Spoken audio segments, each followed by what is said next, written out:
Let's talk about Rex, because this could be a real crisis for the regions that you represent if it doesn't survive. At the moment, it looks like Rex is looking for a buyer. The government aren't saying whether they will bail this out, Rex out with taxpayer funds. I understand why they're doing that at the moment. They don't want to declare their hand and just give that Rex the easy option in that sense. What do you think should happen here? And do you think the government is doing the right thing, playing this the right way at the moment?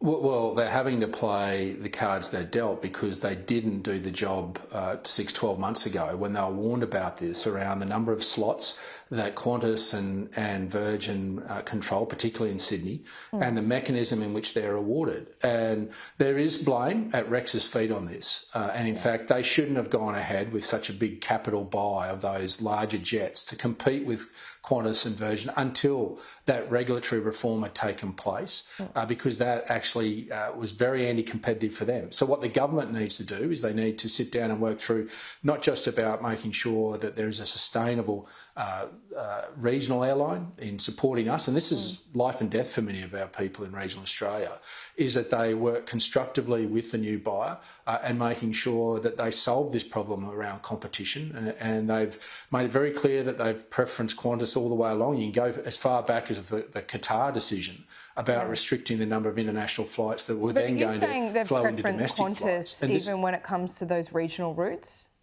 Or it just when Rex expanded... Sorry, I just cut out, sorry. Are you saying that basically Qantas has been preferenced on those regional routes as well? Or are you just talking about when Rex tried to expand into the capital cities? Yeah, that was a bad decision. I mean, Qantas and Virgin control most of those intercity metro slots, and they controlled that. And to go and make a significant capital purchase without having secured significant number of increased slots was not a very smart business decision. I mean, you don't have a product to sell unless you've got the product.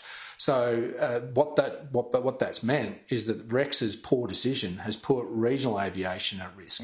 And the fact that the government was warned about this and should do something about this, about making sure that there was more competition between metropolitan cities, and failed to do anything, and now have decided, well, yes, they're announcing today that they're going to do something about it, is a lot too late. And this is serious for regional Australia. And I just say to your city, to our city viewers, please understand that a lot rides on this for regional Australia. Qantas are in regional Australia in some parts, but only on selected routes.